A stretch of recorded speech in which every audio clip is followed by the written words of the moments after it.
Very good evening tonight. We are having a very special interaction, which is very special in terms of its geographical distance away from India. We are going to go to Hungary, and we are going to listen to two of our wonderful brothers, uh, Janos Bhai and Tibor Bhai, and we are going to hear from them what they have been doing.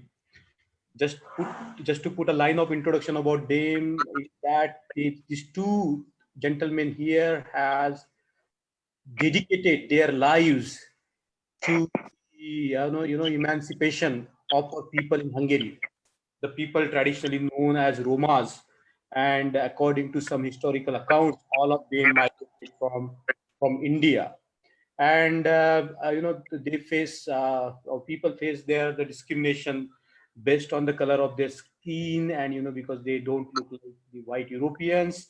They are also called the people, just treat them like the way we are treated here. They are also called the untouchables, of the Europe. And the population of the Romas is minuscule. It's a 1 crore of the population. Now 1 crore is a huge number, and the community is spread throughout different countries in Europe, and in but this community is very traditionally rich, culturally rich, with music, songs, and this kind of energy that our community has in Hungary is incredible. So about these two gentlemen, they have not only dedicated their lives to this very great cause, but they have also taken the movement of the Romas on a very different level. For example, the education, the access to education for our people there is very difficult, and they have come up with a very unique program, setting up a school to provide access to the there. And you will be surprised to hear that some of the students are not very young, some of them are very old. But this fascination for education, to learn, to strive hard, is so much inbuilt in our community there. Besides making intervention in the educational field, also all of them are very two of them are very devoted to the advocacy of the Roma rights in Hungary. Now these two things go hand in hand: education and advocacy, and large scale mobilization of the community goes hand in hand. But they are also doing something very special. Inspired by Babasaheb Ambedkar, they have taken the caravan in their hands, on their shoulders, and they are also the pioneers of the Buddhist movement, because we know that the Buddhist movement elsewhere is very, in the Europe or West, is very individualistic, very much focused on the individual. But these two, Buddhist leaders, and they have tried to bring this kind of a mass awakening among the people, among our people there, the Roma community in Hungary, and they are also doing quite a lot, to spread Buddhism in among the communities. And I think these three prongs of the strategies, education, advocacy, Buddhism, and taking the caravan ahead in the name of Jai Bhim. I know that both of them are so fond of saying Jai Bhim. If they go for any public protest or any rally, they are not shy. They will put up the Jai Bhim T-shirt, and they will take the blue flags, and they will advocate. See now, see both of them are wearing these beautiful T-shirts, and they have given it to me. One of them, it looks so beautiful. I got so many likes once. I think that's very incredible. The kind of identity, the kind of pride that they bring to the community is incredible, is very incredible. And joining them today is also Pardeep Attri, who is my brother, and very incredible man, who is in fact the founder of the Ambedkar Caravan Media. And like, there is a very essential connection between Janos and Tibor and Pardeep. When hearing about the Ambedkarite movement, when they came to know through a biography that they read, they came to India,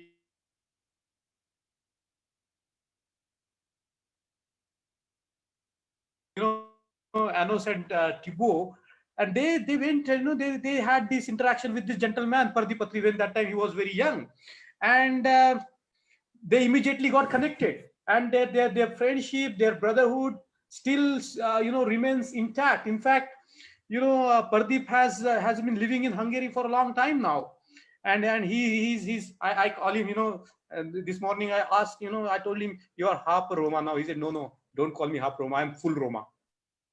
Then he told me that you are also full Roma. Every Dalit in India is a full Roma, and so I think, that's an incredible sort of a bonding between Pardeep, and Pardeep was in fact the first person to write in India in the English newspaper. His article appeared in Hindu, and he wrote about the problem of communities in Hungary. So we have a very incredible group of people tonight, and I'm not going to take much of your time, though I would like to speak for hours and hours about them, and about Pardeep, but I will stop here, and I'll request Pardeep to take over from me. But welcome, brother Janos and Tibor. A very, very warm welcome. Okay, then I think I will take over from here. Jai Bhim to everyone. And Tibor and Janusz, can you guys hear me, right? Yes. Yeah, that's great. Okay, then I think Mangesh Bhai will handle the some of the slides, and that would be great if he can handle that. And yeah, I think Mangesh Bhai has said so many, too many words, great words about me. I don't think I deserve that much, but yeah, he has spoken so highly. And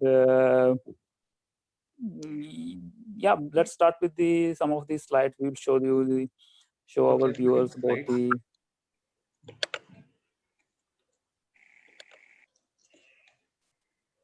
And yeah, before that, I think I would like to say that to the viewers, if you guys have any question about how things are here in Hungary and Roma situation, or any question for the Tibor and Janusz, just put them in the comments, and we will be happy to ask those questions. And yeah, let's begin. So I think Tibor would like to start with it. I will hand over to Tibor now. Yeah, I have seen this slide, but I'm a little bit in trouble because I am on the pictures and I'm a little bit shy, but let us see the pictures.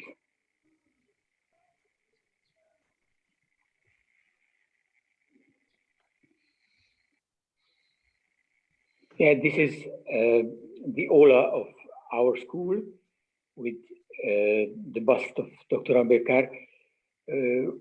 We got this bust directly from India, from Delhi, through the Indian ambassador in Hungary, who brought it was some years ago at Dr. Ambedkar Jayanti. This is, I can say, the first Dr. Ambedkar bust in the whole continent, Europe. Yeah. Maybe in UK there are busts, but UK. I'm not sure. UK is no more Europe. UK left European Union. Yeah. So this statue is, we can say, is the only statue at this moment on the European continent on Dr. Ambedkar.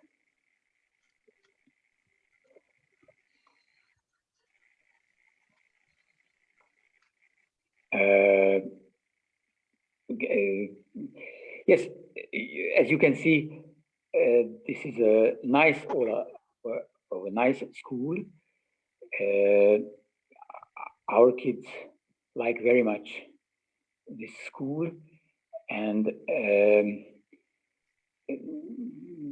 we can see the decoration that is there, handwork, but they come from very difficult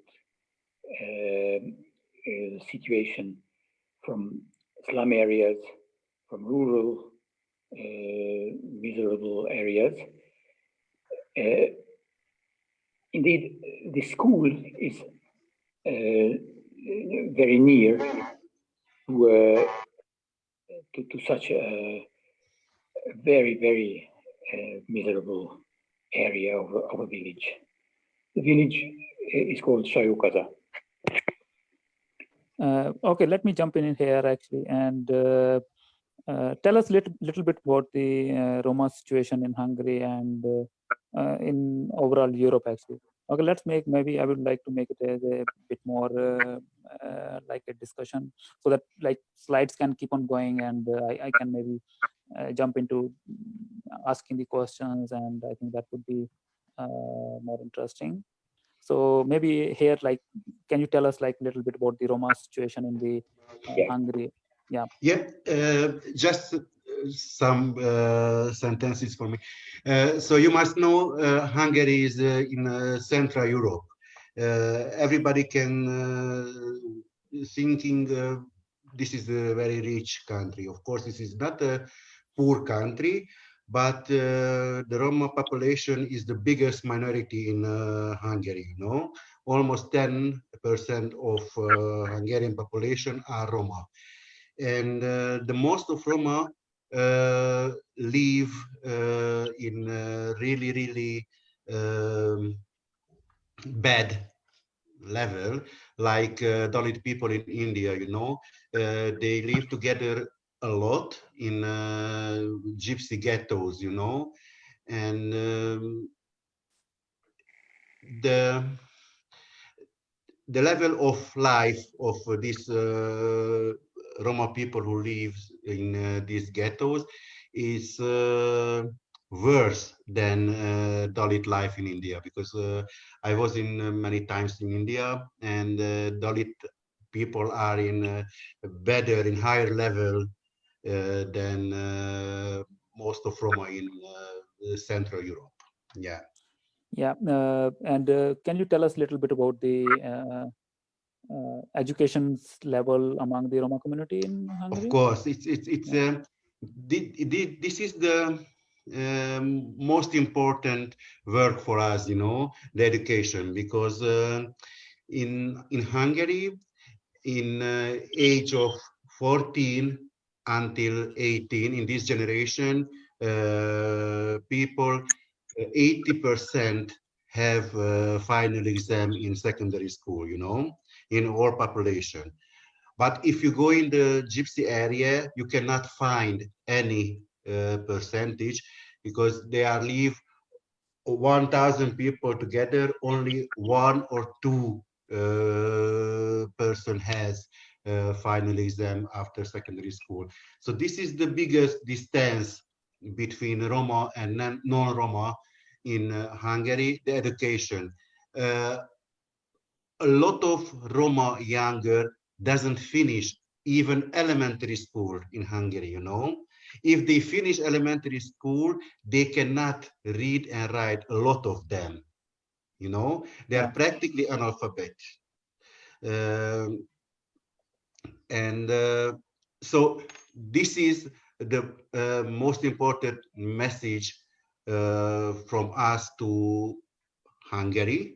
Let poorest people join in secondary education, so that we create Dr. Ambedkar High School, because Dr. Ambedkar was a really good example for us, you know, because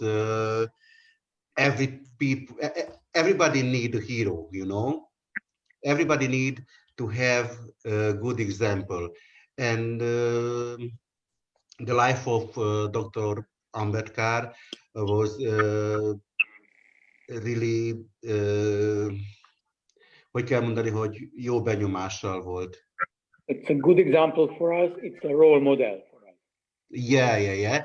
And when I visited first time India, and I could realize how Dalit people lead this Dr. Ambedkar network and Buddhism in Maharashtra state, in that time I could understand Dr. Ambedkar is our hero also, because the situation of Roma in our country and Dalit people in India, they are in same level. And Dr. Ambedkar has the most important message, education, and what I saw in India, a lot of schools, boys hostels, girls hostels, kindergarten, and even college, I could understand, yes, without education, we cannot go anyway, The education is the most important thing. And yeah, and Dr. Babasaheb Ambedkar is our best example and our idol also. Yeah, this is what I want. Okay, then let me ask maybe something related question here actually as well. What led you to this path actually? Like you started educating the Roma community, and because I've been living in Hungary, and as far as I can understand, like from the society, it's not expected that Roma become a leader and then start educating the Roma community, and it's really unusual, and it's kind of very, I would say, like revolutionary kind of thing that you started. And what was the force or the motive like behind, like what led you to this? Tell me a little bit, because I know a bit about your childhood, and because I've been to some of the discussions with you guys, and but I think it would be interesting for the viewers to know that things as well. For Janosch. Yeah. Mi a pontos kérdés? Just a moment. Hát, hogy kerültél ebbe a mozgalomba? Egyáltalán milyen gyerekkorod volt, és hogy jutott eszedbe, hogy majd Yeah. I was born in a really poor family, We are 7 sisters and brothers. And when I was child, it was really good for me to live in gypsy area. It was like in fairy tales. I like it so much. And when I was young, I was Catholic. My religion was Catholic, and we start to go in a Catholic church, and it was really unlucky for us, because the old women couldn't accept as like Jesus followers, because they believe we cannot believe in God like white people. And we fight a lot of with white Catholic women in the church. We couldn't win, And when I finished my secondary school, we had a really good connection with the Buddhist community in Budapest. And they had their college, Buddhist University, Gate of the Dharma Buddhist College.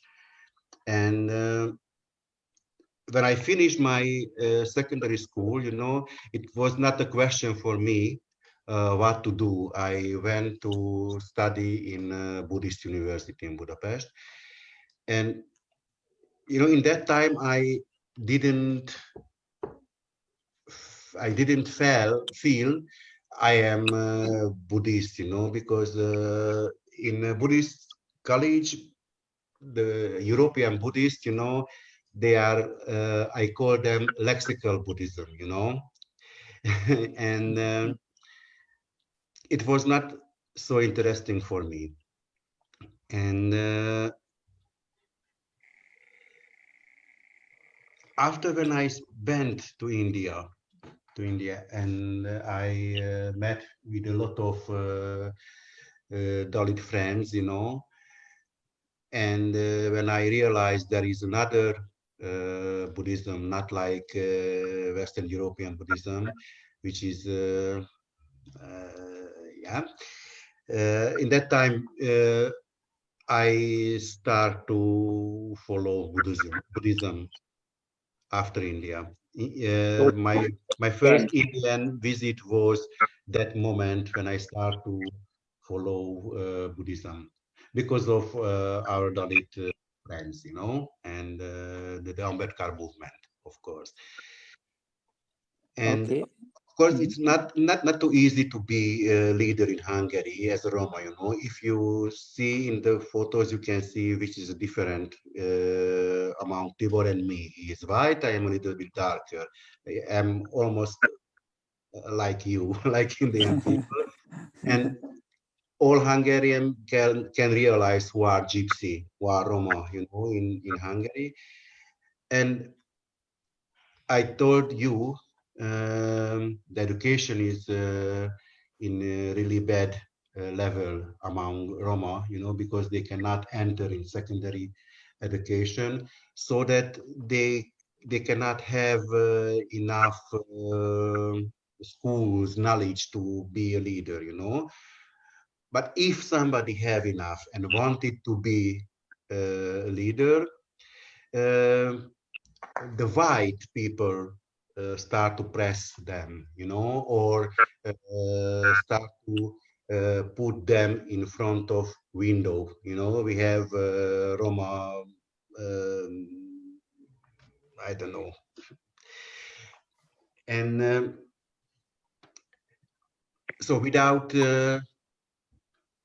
any uh,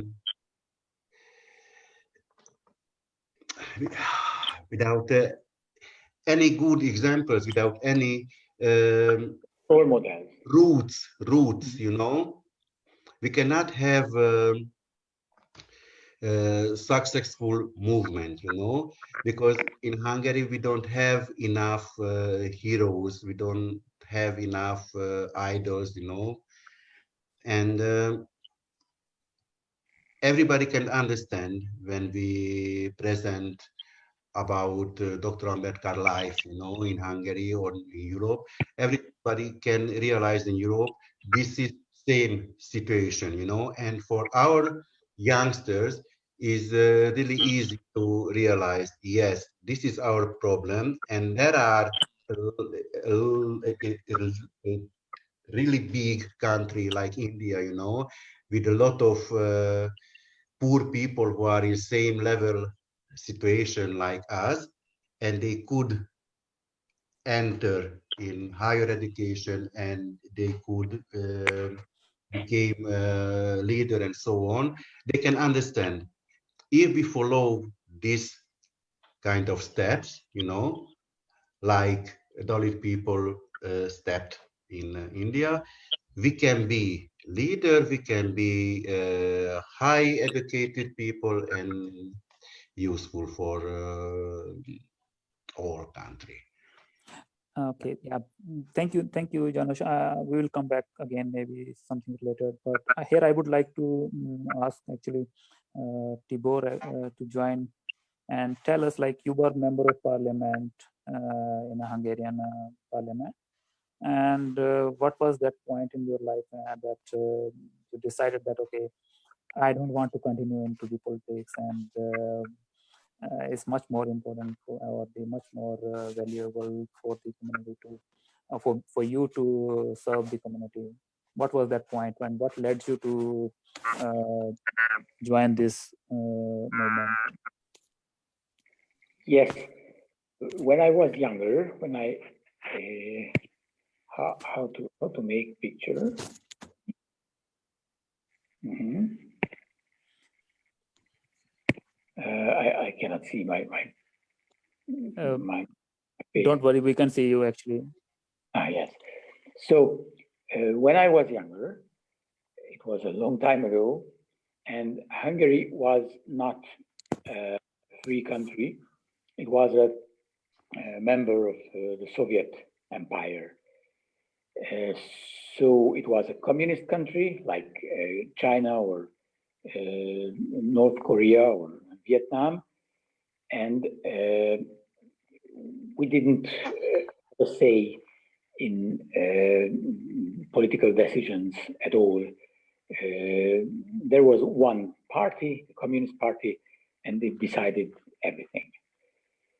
But in 90, so 30 years ago, in 1990, this communist regime ended. In the Soviet Union, in Russia as well, but in Hungary as well. And we had free elections. And I was elected in the first free parliament of Hungary as a member of parliament. It was a great moment, of course, in my life and in the life of our country. After that, we had a possibility to form decisions. For example, I was interested in the problem of Roma people. I was already a teacher in a rural Roma ghetto in the south of Hungary, and I wanted to bring something for these kids. And the first idea was to organize a high school in Pécs city. Pécs is a big city in South Hungary. And we named high school after Gandhi. Why Gandhi? Because everybody knows that Roma people came from India 1,000 years ago. And in Europe, you know, the great idol of India is Gandhi. We named the high school after Gandhi. We didn't know anything about Dr. Ambedkar at that time. But through this name, we began to have more and more contact to India, and we read a lot about India, about the problems, social problems of India, which were very interesting for us. And we met the problem of caste system, untouchability. We read bizarre texts from Gandhi about caste system. We read that Gandhi supported caste system, and we didn't understand why. We understood that Gandhi was against untouchability, but he was not against the whole caste system. How is it possible? We had more and more questions when we had more and more meeting and encounters and readings about India. And at once, some years after, not very soon, but some years after, we met the story of Dr. Ambedkar. There is a French scholar, Christophe Jaffrelot, who wrote a book about the life and the meaning of the life of Dr. Ambedkar. And I'm a French teacher. I could read that in French. Other activists had also the revelation of that book. And this was the first step for us to find our real way in the Indian thinking and the Indian context. It was around 2000. So 10 years after the regime shifting in Hungary, I was not a member of parliament anymore. I went back to the schools. I taught kids, and I wanted to find a good ideology, a good role model, a good perspective for our kids. And we tried to find it through our lectures on Dr. Ambedkar. So the debate of Dr. Ambedkar and Gandhi was very, very important for us. And we understood at once that we belong to the side of Dr. Ambedkar. Yeah, thank you, Tibor. And here I think I would like to say a few things, like mainly 2 points here. You mentioned that earlier, like Gandhi, like you were aware of Gandhi, and I think I have been to various countries as well in Europe and in Africa as well. I've been to, and this is true. Like most of the world outside, they know about Gandhi. It's mainly because like mostly government resources and here embassies, they are spending so much resources and so much money on that kind of particular ideology, and they don't want to spend resources or money on spreading the other ideology, which is like Ambedkarism, I would say. And the second thing, I think it's very, very important here also to note the importance of building this international movement. I think we will have tomorrow this webinar as well on that. And that, like the book that you came to know from Christoph Jefferlord, we had him in last few weeks ago, or like few days ago. I think he was here talking to us on the same thing, similar as we are talking right now. And yeah, this is very important that we should be building this solidarity among all the discriminated communities and working together and trying to like pull and push each other in a direction that would be like good for us. Here, I think on the screen you can see some of the. Can Mangesh bhai go back to the slides? I think that's more interesting than you show me. I think it would be more interesting to continue the slides. Yeah, I think here like you saw some of the images from Tibor and Janusz visits to India, and they spent quite a lot time in Nagpur, Pune, Mumbai, and in very remote areas. And I think they were in the Bodh Gaya and around.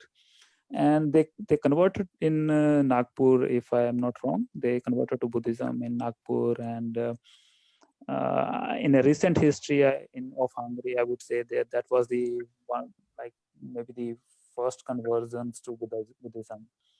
And they brought Buddhism to Hungary and founded the Bhim network. And tell us a little bit about this, Tibor and Janusz. Could you please tell us like some of the activities of Bhim network and how this has progressed in last 12 years or 13 years since it has been in existence? Tibor, kezdjed el, szerintem asszony gyülekezet. Mangesh received us in Pune. It was not our first trip in India. Our first trip was in 2007. No, in 2005 already. Yes. And this was the decisive moment in our life to convert to Buddhism. But after, we went to many important places, among them Manusky Center.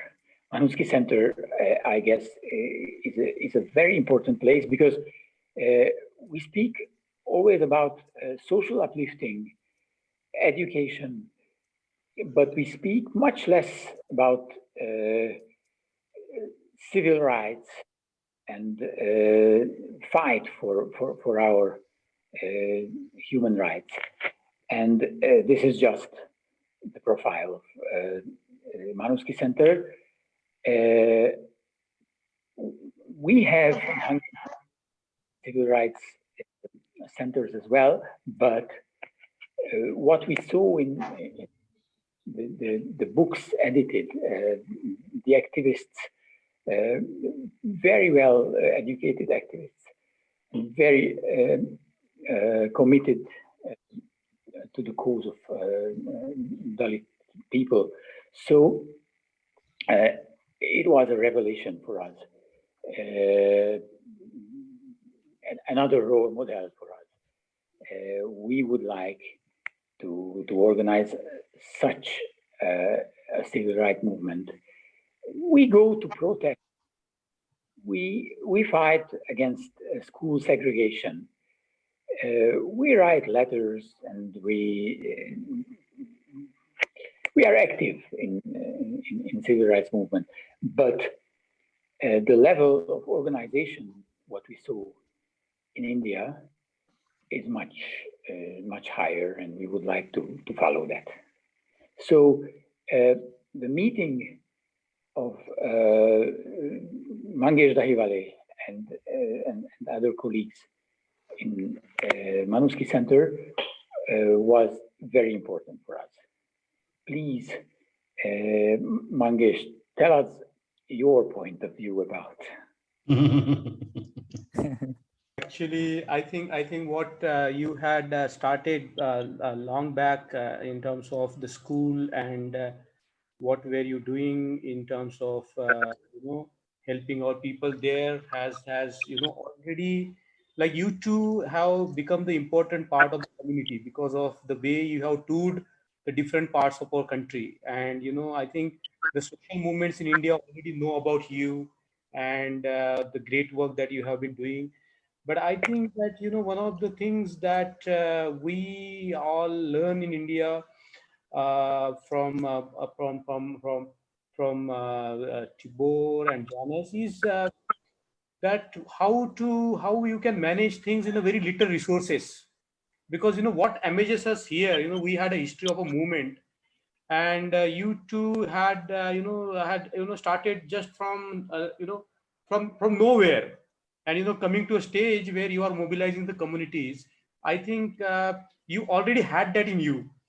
I think you were inspired by seeing the breadth and the vastness of the Ambedkarite movement. Is that right, Tibor bhai? Yes. Because you already were doing it. When you saw this something vast and big, and young people are joining like Pardeep, Bharat.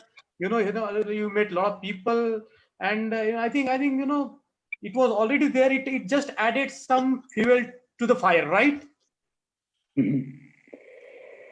Yeah. We in Hungary, we have a social problem, which is very, very similar to what we can see in India, but we don't have the organizational framework you have. We don't have the ideology you have. So that is why we have financial problems as well, of course, because the only source at first is the Hungarian government for us. The financial background can be the Hungarian government, but the Hungarian government is not committed to the education of Roma youngsters at all. The story of Pune Pact, the story of Erwada jail. There are many debates around whether it was a good pact, whether Dr. Ambedkar was too much attacked by Gandhi with this fasting idea. But you have to know that in that moment, Dr. Ambedkar and Gandhi made a pact, which was somehow a previous text before making the constitution. Maybe we can criticize that pact, but in that moment, Dalit people became a partner for political forces. So this moment lacks in the Hungarian history and in all Eastern European history. In Slovakia, in Romania, in Serbia, Roma people have never become a political actor. It is now beginning because there is a struggle for integration of Roma kids in normal schools. There is a struggle for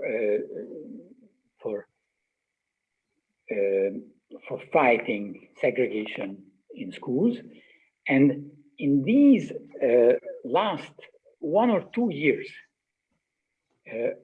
Roma people have been able to organize real protests, real movements for their rights. But the moment of a pact still in the future. So we don't see the real possibility, real negotiations between Roma activists, Roma politicians, and non-Roma white politicians. Yeah, thank you, Tibor. And yeah, I think I can maybe add few words here. Actually, I think Tibor is a bit shy to take credit for his work, actually. And Mangesh Bhai has rightly said, actually, they were Janusz and Tibor, they were very much active before that even. And I think Tibor mentioned a few things about Gandhi High School that was there in beginning of 90s. And apart from that, actually, Tibor and Janusz, they were involved into starting a few other schools and colleges as well. Actually, if I am not wrong, it's called Kish Tiger High School. That's Little Tiger High School, Manfa College, and various other educational institutions. And of course, the most important of among them is Dr. Ambedkar High School. Yeah, most important. Blue building is blue because this is the color of Dr. Ambedkar. Definitely. And I remember there were like 5 to 6 different Dr. Ambedkar high schools you started in very short time, actually. And I think that was really important for the Roma community here. And that brought kind of educational opportunities which are kind of denied, I would say, in the mainstream Hungarian society. And I remember talking to Janos and Tibor long ago, and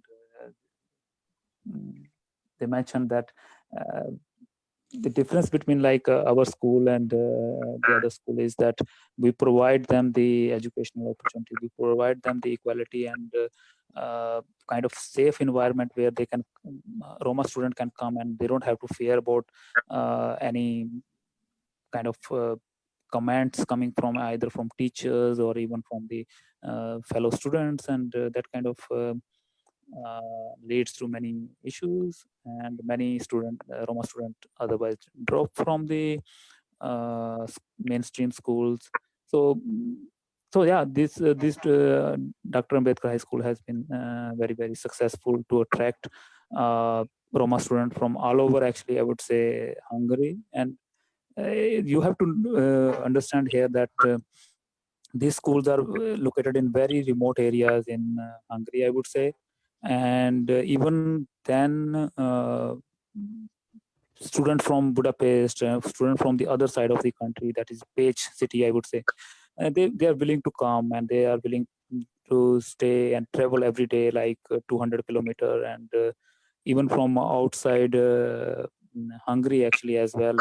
Roma students were coming and staying with them, and because this provided them the kind of very safe and very good environment where they can learn without any obstacles, no hesitation to ask any questions. And so yeah, these schools have been very I would say, important for the Roma community. Yes, the most important thing in our school, I think it is that kids love this school. Students are often very critical to institutions, to schools, but our students love really the school, and they meet the story of Dr. Ambedkar, which is very inspiring for them. They meet many Indian friends, like you, for example, and it has an attraction for them. They want to do the same success as Dr. Ambedkar did. And yeah, as you can see in the actually images and slides coming up, I have been to school many times, and you can find like all the walls of school and classrooms filled with Babasaheb Ambedkar photos and Buddha's photos, and even I can see here in this image actually as well the classroom name is Bombay and Chicago, and I think Lumbini and Takshila, and these kind of names you can easily find in the school, Ambedkar High School, and they try to bring Buddhism and teachings of Babasaheb Ambedkar into the classrooms. And I've been meeting many students, and they really, like, I would say, like inspired from the ideology of Babasaheb and Buddhism. They love to come, and they love to see what's going on, and they are also very much interested into knowing Indian culture and Indian history, and like kind of their roots. Yeah. Mangesh, why could you go maybe next? Even next, maybe. Yep. Okay. Then I would again ask maybe Tibor and Janusz to jump here and tell us a little bit, like, you brought Buddhism and Babasaheb Ambedkar to Hungary, and tell us a situation before that. Like, I think Janusz mentioned a few things, and like I also observed when I was here in like almost 10 years ago that Roma community, like they were not allowed to go into the Catholic churches, and many times they were pushed away, and you cannot come here, you are not welcomed. So you brought that Babasaheb Ambedkar and Buddhism into a kind of very rural area. It's been considered in Europe that Buddhism is a kind of religion of rich people, and for kind of luxurious people, they are like could afford this kind of religion. So tell us, like, when you brought this ideology of Buddhism and Babasaheb Ambedkar to the that Shayakoza village, how people reacted.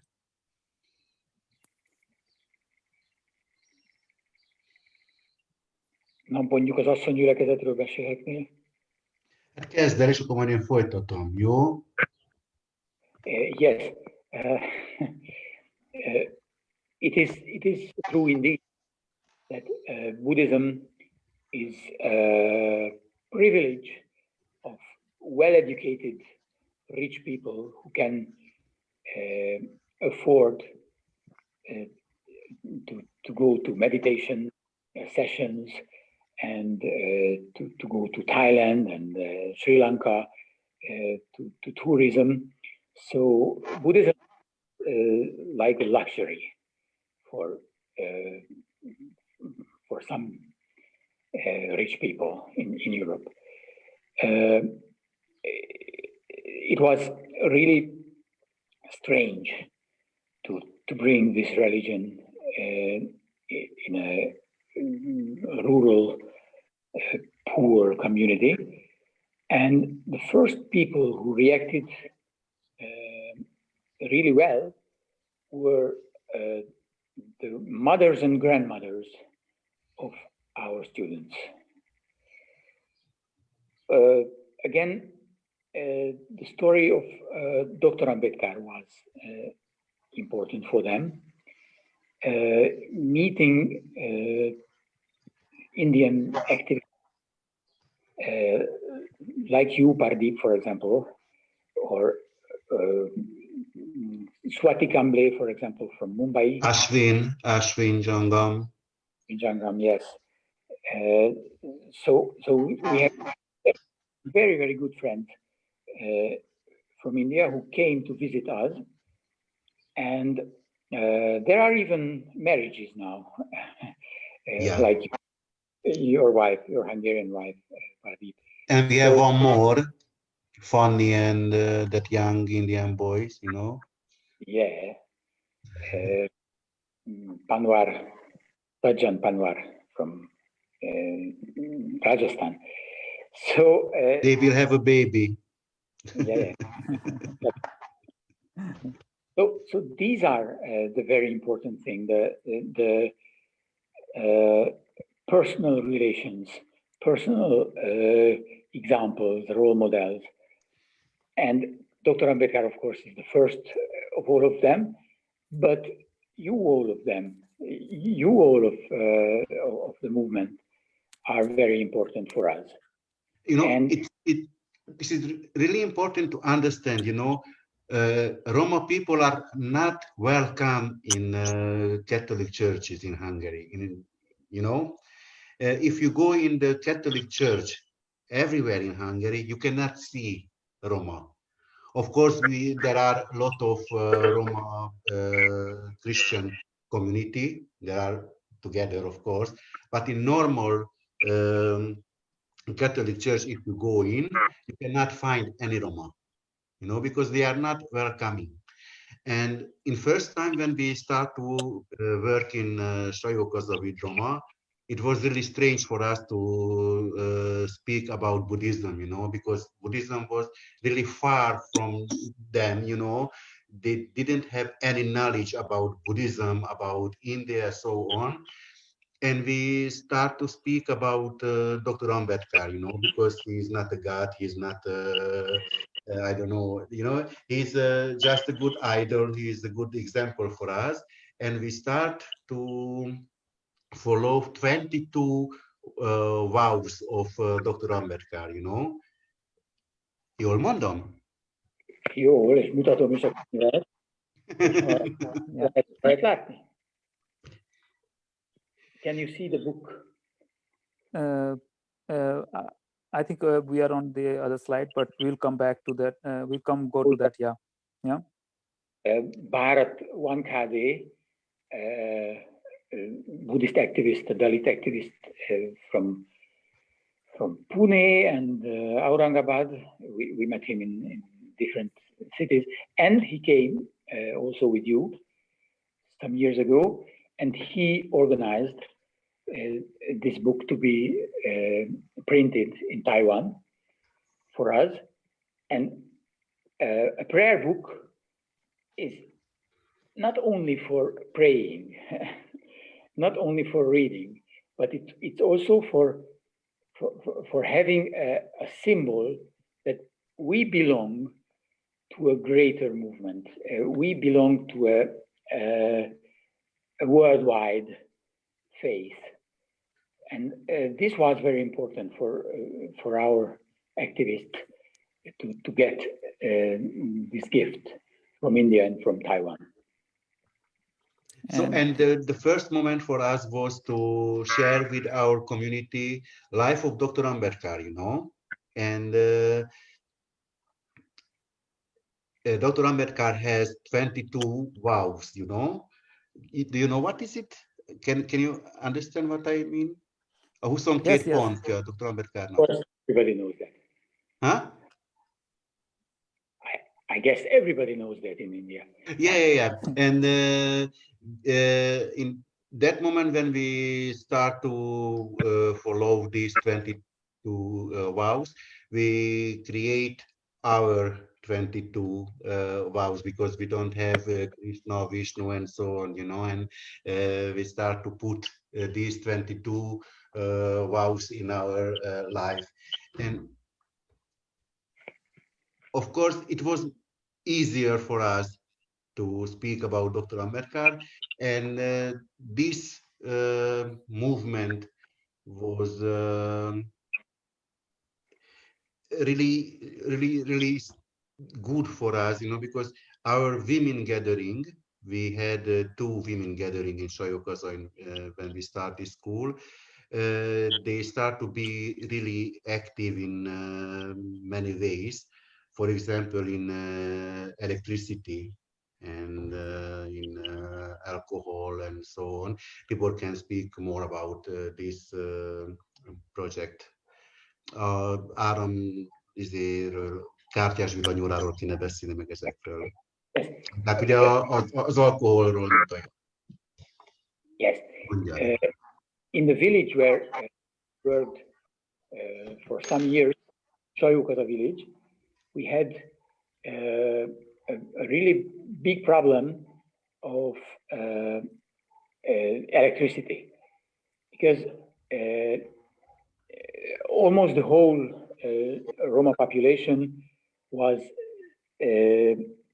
excluded from legal electricity because they couldn't pay, and many families was stealing the electricity, which is very dangerous, of course, and they didn't want to become thieves.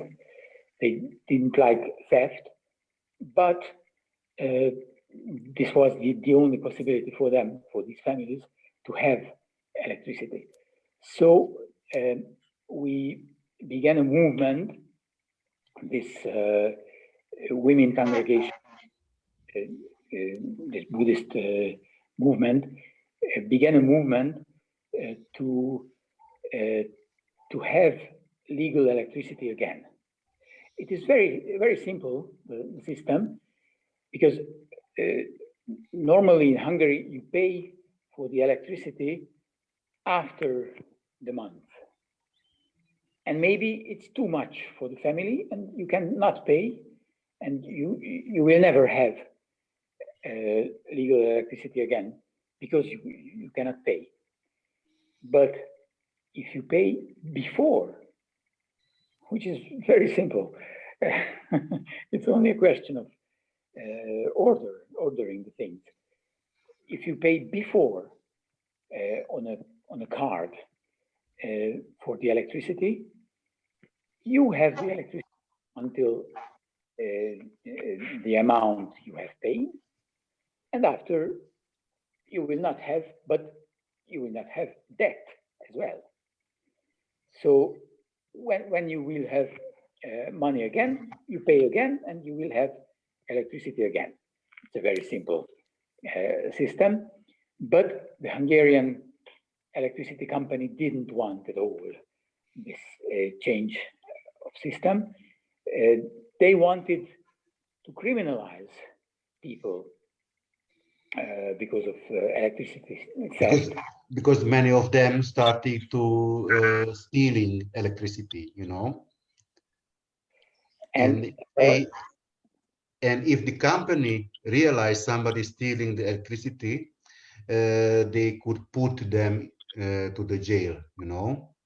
Yes. And they were not interested to have the poorest people prepay card, you know, because if you don't have prepay card in year end, they will show your number, you know, about electricity, and you must pay a lot.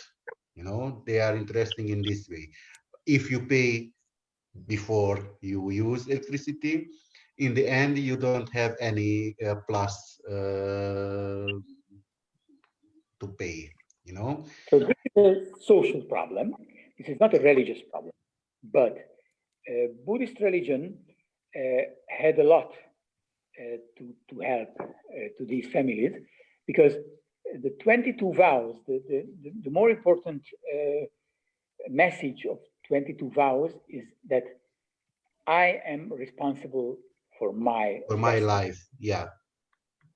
And these old women who were mainly illiterate, didn't read and write, they understood at once that this is a new framework of thinking where I am the responsible for my life.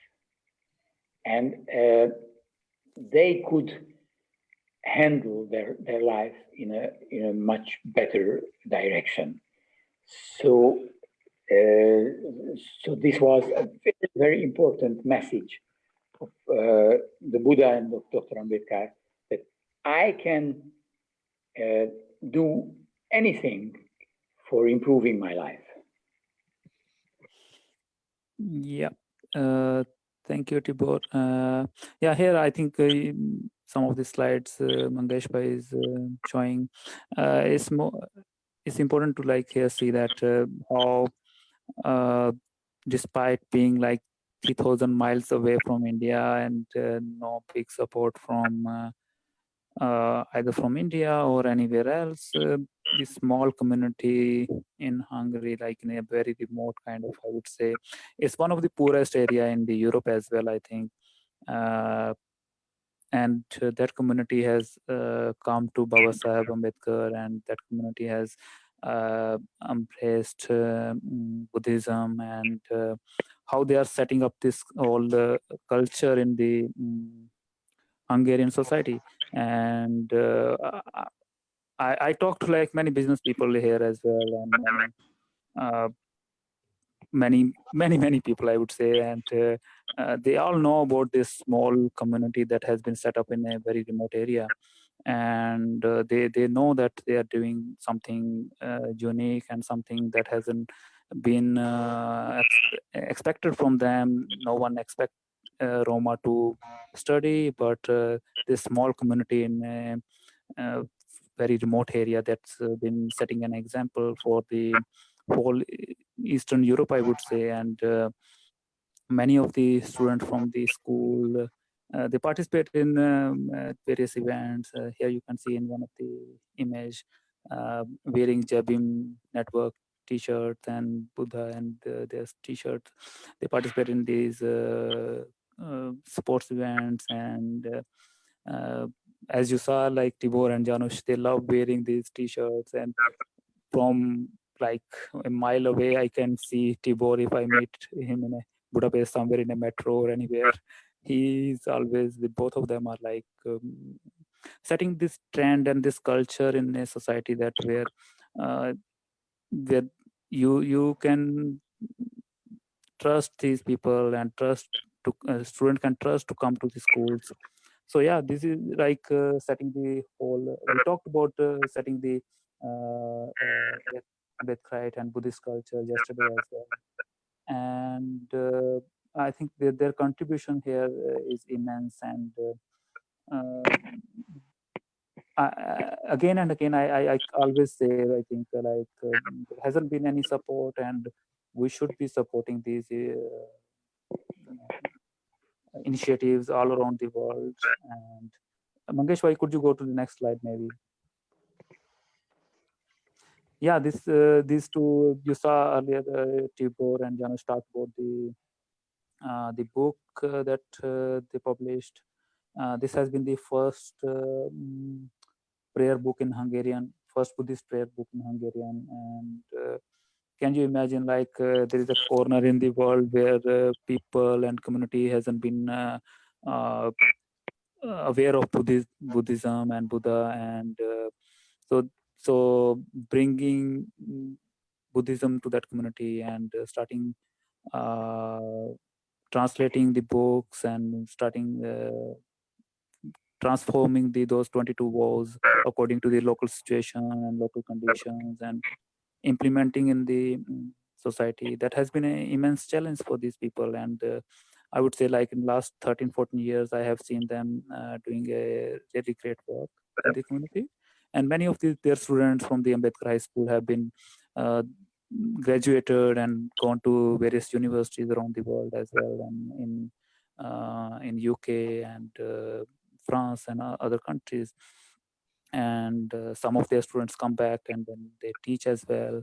So these kind of values they are imparting into the students. They are the Buddhist values, and really important for the community and as a Roma. Can you, Mangesh, why can't you go to the next slide? Then I will. I have a question for Tibor and Janusz about that. So tell us a little bit about this amazing documentary that came like 3-4 years ago, I would say. And tell us, like, your experiences, like you've been to India, and this whole documentary has covered your visits to India, and why Angry Buddha? Yeah, Angry Buddha is an oxymoron. It is a contradictory thing. The Buddha is not angry, but we are sometimes in difficult situations when we become angry to our oppressors, sometimes to our students because they are not performing well enough, maybe sometimes. So we have emotions in our work, in our personal life, in our everyday, in our school as well. And an Austrian filmmaker, a German filmmaker, Austrian-German, half,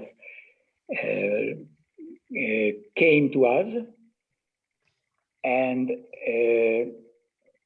he made a very, very important film about our everyday life, how we organize the school, how we organize the religious network, and how we implement the slogan of Dr. Ambedkar, educate, agitate, and organize. So Stefan Ludwig, who is the filmmaker, lived with us for, I don't know, 3 years. 2 years. He spent 3 years with us. He came regularly in 3 years. He learned Hungarian language even, because his mother tongue is German. We like this film very much. Yeah, this is, I would also say, like, this was one of the, I would say, like, one of the best documentaries I have ever seen, actually. And it covers the whole story from Mumbai, going to Mumbai and with you guys, and here as well, following some of the students and their lives, how their lives has been changing in the years, like as you mentioned, 3 years, and the challenges they are facing even after graduating from the schools and going to universities as well. There are still challenges for them, that job market is kind of not as much open. It's kind of similar situation that Dalits in India face. And despite being highly educated and highly having all the knowledge or capacity to do things, but still Dalits and this, as I would say, the Roma as well, same situation for them. They face the similar situation that job opportunities and growth opportunities are very, very limited, and casteist society and racist society here does not give that many opportunities to grow. And yeah, this documentary, if viewers are interested, I think some parts of it are available on the Vimeo or YouTube as well, and yeah, they could look for this and watch some parts of it. Okay, Mangesh, why could you go to next actually?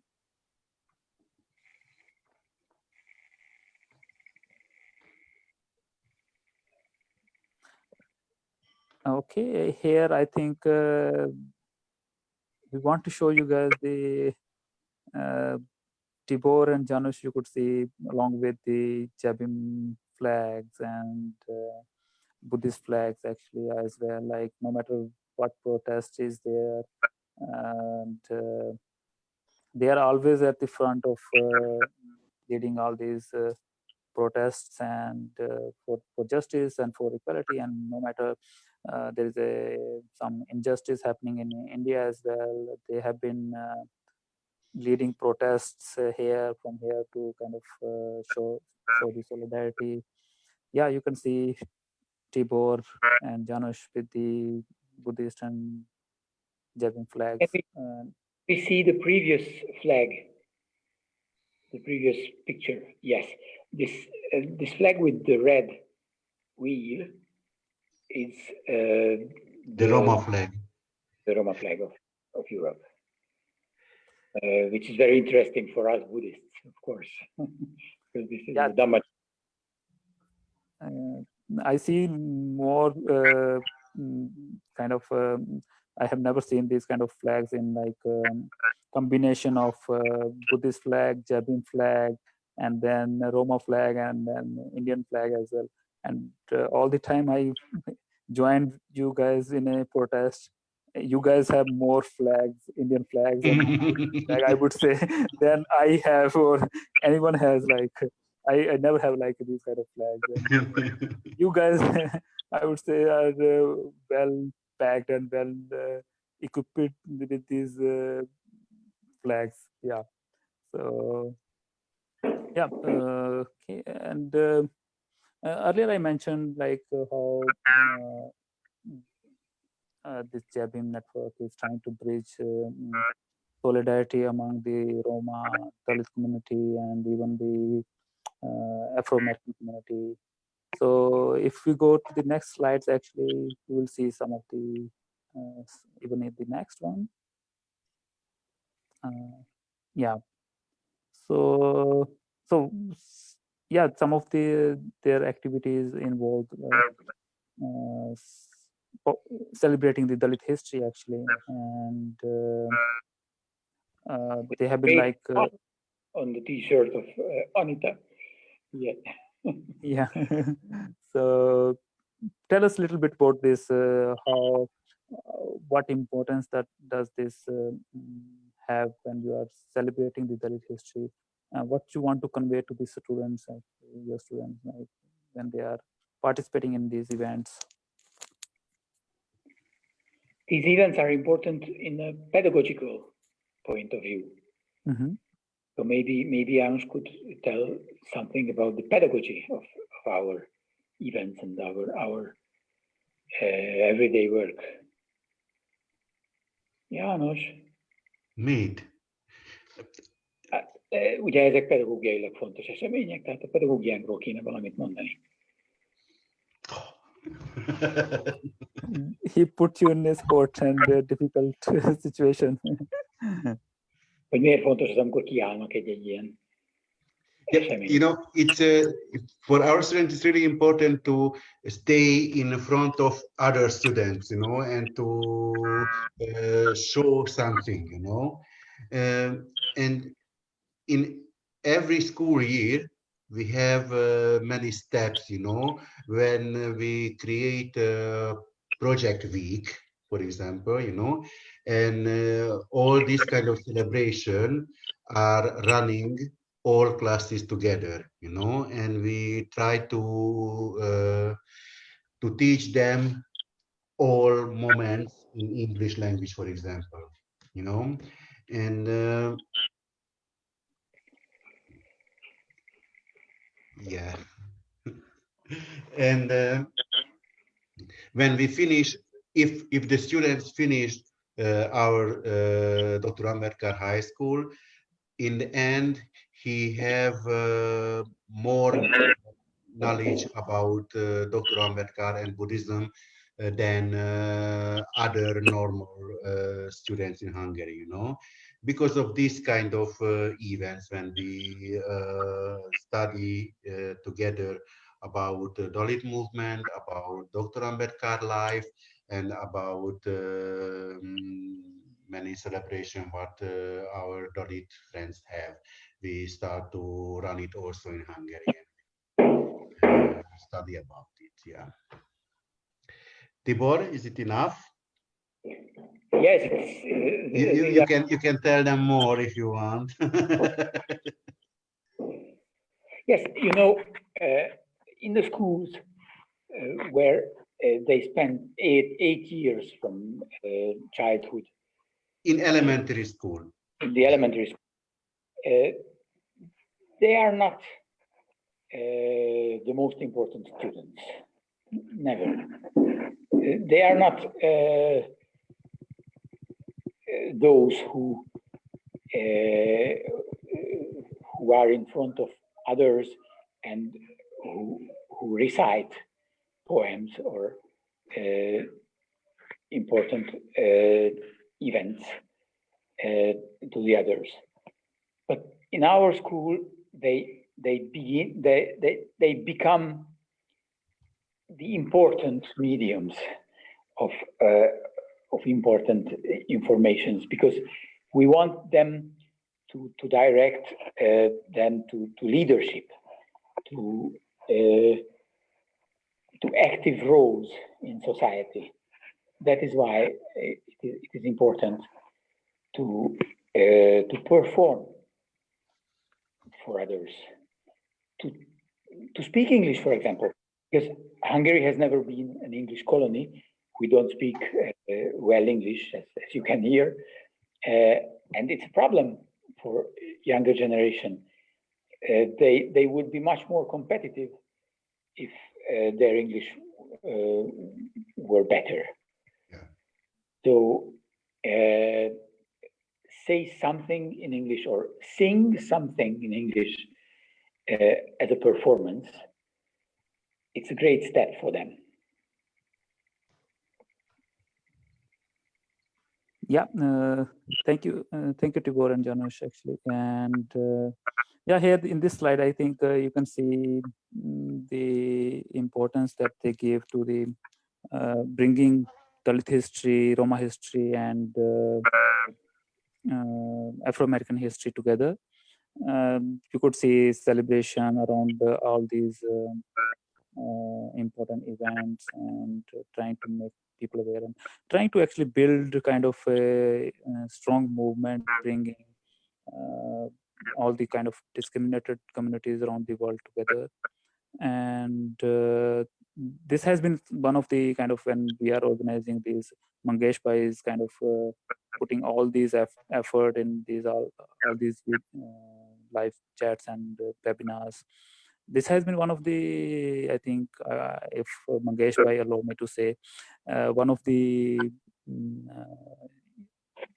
important thing that we want to achieve, that building the kind of solidarity and kind of strong movement around connecting with all the discriminated communities. And that's how we believe that we can achieve our even the if we say Babasaheb Ambedkar, he was trying to raise the issue of untouchability and caste discrimination at the United Nations level at around 1945, and he was trying and writing to Afro-American leaders to collaborate and work together. So yeah, so I think this is important, that we bring and we work together with the different communities and try to raise our voice at the international level, and we can collaborate and join hands together to lead a stronger movement. Okay, Mangesh bhai, could you go to the next slide, please?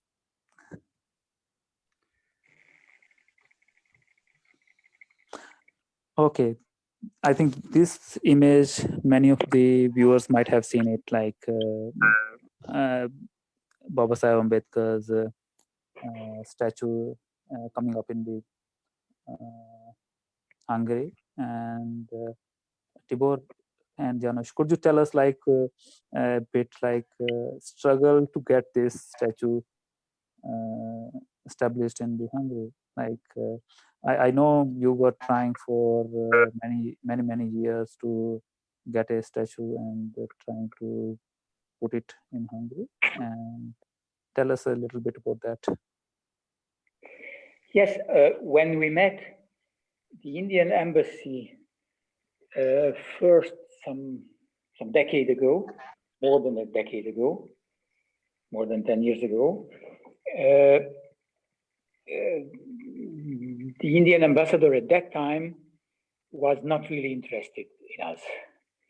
Dr. Ambedkar was not important for him. And 10, 15 years ago, gypsies who deal with Dr. Ambedkar were not very good for an ambassador to deal with. But years went, and some 6, 7 years ago, situation changed. The importance of Dr. Ambedkar has grown gradually. The first ambassador who took us as important partners was Malay Mishra. Malay Mishra came to Ambedkar Jayanti to our school, and he was really nice. And at the end of the celebration, he proposed us to send a statue. Of course, it was not very easy to organize that. When the statue had been sent after 2 years, that was already another ambassador. Ambassador, yeah. Rahul Chabra, his name. And from that time, we can say that the whole perspective of Indian diplomats is really positively changed in regard of us, in regard of the heritage of Dr. Ambedkar, in regard of the struggle of East European Roma people for their rights. So it is a really, really positive process we could study in 15 years. And it began much before. Indira Gandhi received a delegation of European Roma people at the end of the 70s. And after that, the whole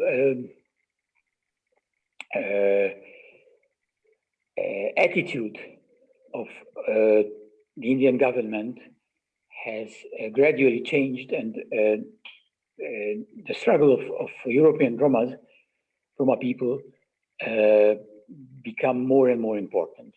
And the role of Dr. Ambedkar is a crucial role in this whole story. Okay, yeah, thank you, Tibor. And yeah, here I think I would like to add a few comments here actually as well. Like for the viewers, actually, I would say that it took like almost 12 years to install a statue of Babasaheb Ambedkar. No matter you have so much willingness and everything, and still it takes so much struggle and so much time to install a statue. It has been similar case. We were discussing with the director of Sangharsh documentary and asserting your rights and asserting your identity through the symbols and through the statues. It has been very important for the Dalit community, and similarly, like these statues give us the hope, and these statues give us the inspiration, and we look at the well-dressed statues of Babasaheb Ambedkar, and it raises our hopes, and it gives us aspirations that we can also achieve, and we can also do things what Babasaheb Ambedkar could do. So yeah, there has been a long struggle here as well to even get a statue and put it on in the schools. Yeah. Yes, it's a long struggle, but as I am old enough, I can witness that there are big achievements in this struggle. And the role of Dr. Ambedkar in Eastern Europe, not only in Hungary, because we have students from Slovakia as well. So the ideology of Dr. Ambedkar spreads and becomes more and more important, like in India. Like in Hungary, 15 years before, nobody knew anything about Dr. Ambedkar. And after our work, more and more people have knowledge and information about Dr. Ambedkar. So that the ambassador, the Indian ambassador, when he wants to celebrate something, not only Gandhi High School are invited in ambassador's celebration.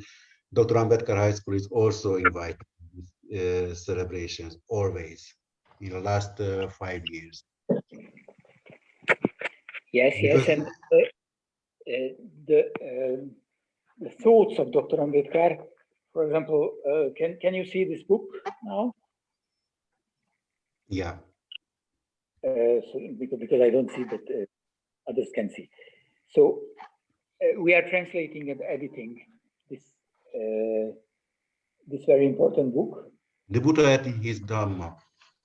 Yes. Of course, there are not so many Buddhists in Hungary, but there are, for example, many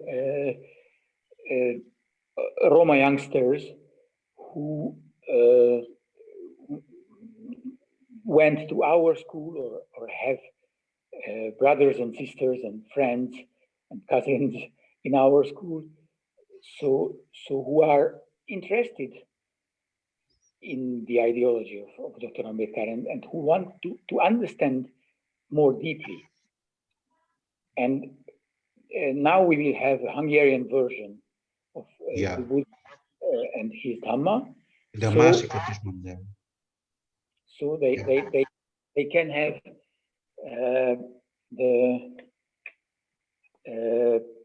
the possibility to make studies about. We have this book, Sangarakshita's book, What is the Dhamma? In Hungarian, we have this book,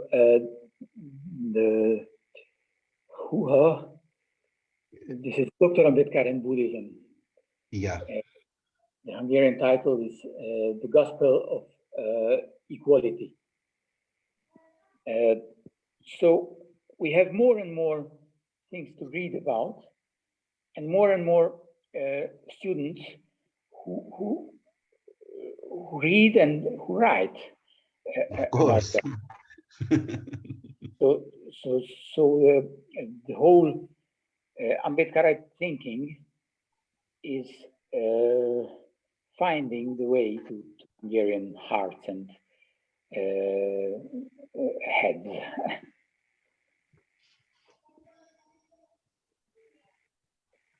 Okay, and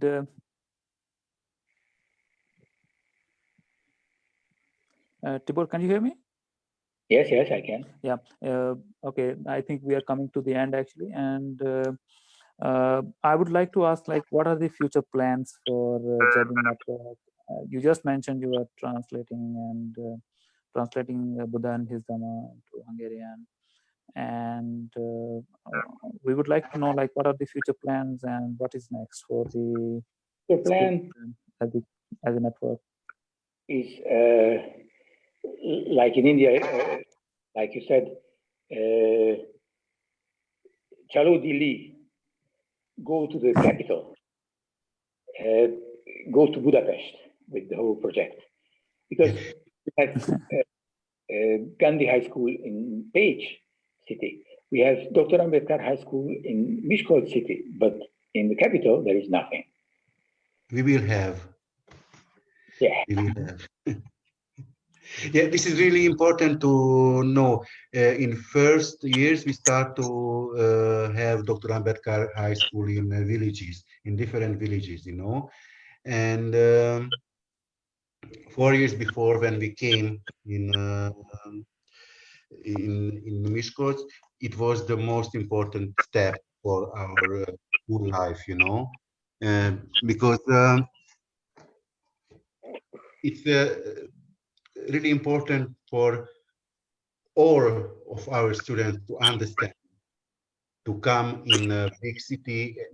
Our school now is in the tram station, you know, and this is another life than to be students in the village, in the gypsy area, you know, because the first time we start in villages in near to gypsy areas. And now this is a message of Dr. Ambedkar, you know, have better and better education, higher and higher education, and go in the bigger and bigger city, because in end of villages, everybody can know you are a gypsy, you are a Dalit, you know. But in the bigger city, in bigger cities, your knowledge is more important than your color and your caste, you know. And this message is our plan now, to bring this kind of work in bigger cities, even in capital city. We start to have discussion with some leaders in capital city, and we would like to create some Dr. Ambedkar dormitory. But this is a plan for future, but we start to discuss about. Okay, yeah, I think that's a really, really beautiful plan, I would say, and I hope like it will see a light. And I think we don't have much time, but like I will mention few of, like, there have been like various challenges from the right-wing politicians, and there has been attacks on the Roma community as well, and many in 2008 or 9, some of the Roma were killed in some of those attacks, and there has been many challenges for the schools as well while operating in the remote area, like villages. So this would be really interesting and really good that in future Dr. Ambedkar High School is in Budapest, where there are more opportunities as for the students as well, and school can also grow. So how could like Dalit Buddhist community from India and around the world can contribute to this cause, and how could they help you, or is there any kind of particular support or any kind of needs that while sitting at 3,000 miles away in India or around the world, how could Dalit community could contribute to this noble cause? Yes, personal relations, as I mentioned, are the more important thing. For example, your work, Bharat Wankade's work, Ashwin Jangram, Swati Kamble, and others, personal role is very important.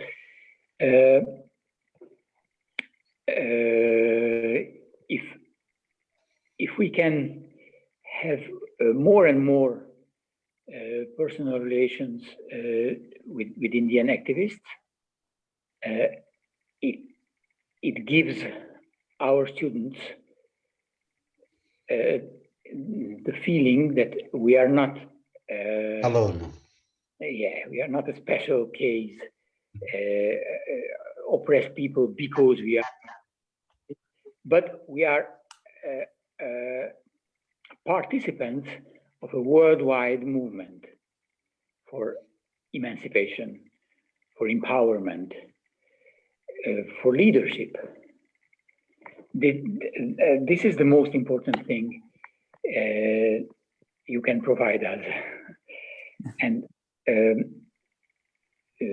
for example, new technical possibilities help you. For example, this discussion we have made now was not possible some years ago, but Facebook, Zoom, and chat, and whatever possibilities help us. The world became much affordable, much reachable, much accessible for us here in rural Hungary as well. Mm-hmm. Yeah, definitely technology has brought us together. And if I remember correctly, I wouldn't have met you guys if you hadn't read my emails or my messages in the Yahoo groups almost 10, 12 years ago. But yeah, at this time, I think one thing I can think of is the maybe student exchange program that we could like work on maybe. And I know some of the students from Bhim network and Ambedkarite school, they have gone to Turkey or UK and Austria, France, and so they spent some time in those countries as well. So similarly, I would maybe we can work on, maybe we can discuss with Mangesh and other activists that we could maybe be helpful in that kind of exchange program for the students. And both way it could work, that some of the Dalit students from the India and Roma student go to India, and Dalit student from India can come to Hungary and spend some time here, and it will help both sides. Definitely, I think we could work on these things. Mangesh, would you want to join here and say a few things? First of all, I would say that this session has been, I cannot even describe the emotions that, they were wailing in my heart when I was listening to our brothers here, the kind of, like the Indian Dalits, how, they don't have much, they don't have much efforts to understand what is going on in the communities among us. Roma brothers and sisters, they face the same kind of discrimination that we face here, and no difference between their discrimination and our discrimination. And the community is spread majorly in Hungary, but also in Slovakia and Romania. It's a vast community. It's not a small community, as I said. And as we were listening to our two brothers here, they have been sharing their experience about what can, because we are the same community facing the same problems, but we had Babasaheb Ambedkar, and we could organize somewhere politically, and had this kind of an ideological framework, which is very important for the movements like the movements for liberation, as our brother said, the worldwide movement for And I think that kind of when Babasaheb Ambedkar is being now accepted among as a struggle for liberation, symbol of struggle for liberation among our brothers and sisters there. I think it's very inspirational story, um and this sort of practical things that Janos and Tibor has taken on, like publication of the Hungarian version of the Buddha and his Dhamma. That's very unique, and kind of the messages, that the subtle messages that they have taken and transplanted to the struggle of Roma in Hungary is very interesting. Like we have this very beautiful slogan "Chalo Delhi," and they have taken it as "Chalo Budapest." And I think the way they are trying to make sense of the Indian movement. I think I personally feel that we are the part of the same struggle and the same movement. There is no difference. There, as Pradeep was saying, that 3,000 miles away from us, but the same community, same aspiration, same challenges, and the same struggle. But when we join hands together, as Janos' brother and Tibor was saying, the personal relationship, and young youths like Pardeep and Bharat and Swati, and I remember Santosh Raut, Ashwin, Bhante, Khanti Palo. They have been all there and mixed with the communities. I think what Janos and Tibor has done is to create a platform for the young Ambedkarites to go there. So what Pardeep is saying about the exchange program is very important. We will be happy to support the training program, even host our students coming from our Roma backgrounds, and we can even arrange for their homestays. They can go to the communities. They can interact with the diverse aspects of the movement. I think, Pradeep bhai, if that can be a takeaway from this program, that we can easily do it. Yep. Yeah. Thank you for your support, Mangesh bhai, as well, always. And I would also say that as Pradeep was mentioning, the communities here, we Dalits are not rich, but they have now some access to resources, and I can see that when the government grants are reduced, they are not only reduced, but they are stopped. No grant is now coming to our schools in Hungary, in Sarkoza. I think it's we have to have a program where the rich Dalits can support their brothers and sisters, the Buddhist and Dalits from all over the world can find a way to support our people in Hungary, because I think this is very important work that the communities need to support. This is what I think. Pradeep bhai. Yeah, that would be great. I think Tibor wanted to say something here. Tibor? Mangesh, you mentioned Santosh Raut. We know him rather in his Buddhist name, Maitrivir Nagarjun, and another very important personality, Manidhamma, Dhammachari Manidhamma, who come also regularly to visit and to help our work. Yes. It is, yes, we spoke more about the younger activists, but of course, the participation of university professors is very, very crucial in building our movement. I would say, Dardak bhai, Tibor bhai, that there are now young scholars emerging here, and if they are traveling to Europe, and if we know that they are traveling to Europe, we will definitely request them that they should go to our communities and mix with our students and do whatever they can. And anybody going in that direction, we will plead to them, request them that they have to go and stay with the community. Yes, for example, Vinod Sartape. Vinod Sartape was a young activist when we met him first in Delhi 10 years ago. And now he's a professor, an assistant professor of Central European University. Now he teaches in Romania. He taught in Budapest. He will teach in Vienna, in Austria. So these young activists become university professors. Around, I can say, around us somehow. We are a simple high school, we are not a university, but we are a center of intellectual life for many people who cherish the heritage of Dr. Ambedkar. Definitely.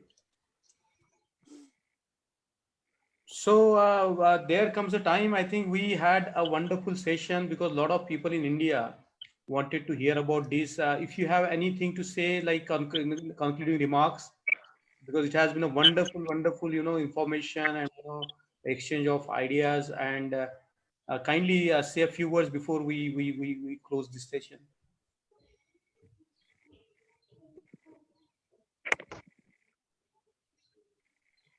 I think, yeah. I think Tibor and Janusz, if you have any final words to say, some final message or anything that you would like to say, you can add now. Now is your time. Okay. I think victory. Okay, I think that's a sign for victory, and thank With you. justice on our side, we don't understand how we can lose this battle. So I think let me say something before we end, that hello there, Jai Bhim. So what I'm going to say is it's not easy for as our brothers were saying, they are silent revolutionaries. They don't ever publicize their work. They work very silently, and they try to go back to the communities. They go very deep into the communities. They mobilize young people. They try to create this bridge between the communities. They try to invite the young Ambedkarites to Hungary, and it is like both ways. They become their ambassadors. Like I know a few people who have been to Hungary, and they have been spreading a word in India about the problem of our people in Hungary. And I think what Janos and Tibor Bhai has done for Indian movement is to show that we are not even alone in India, because the Ambedkarite movement is not just a local movement. It's not just a national movement. It has got a scope to globalize. It has got a kind of universal elements that can be picked up by any humanity which is struggling for their human rights. I would like to end this session. Pradeep, you want to say something, or should we conclude? I just want to remind the viewers that tomorrow also we have amazing speaker coming up who will talk about the internationalization of the Dalit movement and the Babasaheb Ambedkar. So yeah, join us tomorrow as well if you are free and you have time to listen to us and you are not bored listening us. So what I'm saying is, we let's try together for this worldwide movement for emancipation, as brother Zadak Bhai and Janos Bhai has so beautifully put an example of that, a worldwide movement for emancipation of all those who are going through any difficult situation, any discrimination. Finally, a word of thank you to you two for joining, because we know that you're busy people. It's very difficult for you to spare such time, and you spend your time with us. You're welcome. Jai Bhim to you too. Jai Bhim. Jai Jai Bhim, Bhim, Tibor. Jai Bhim, Janusz. Thank you so much. And Jai Thank Bhim you so much. Yeah. And thank you, Pardeep Bhai, for taking us through that beautiful presentation with our two brothers. And we will say goodbye here and see you tomorrow. Jai Bhim. Jai Bhim.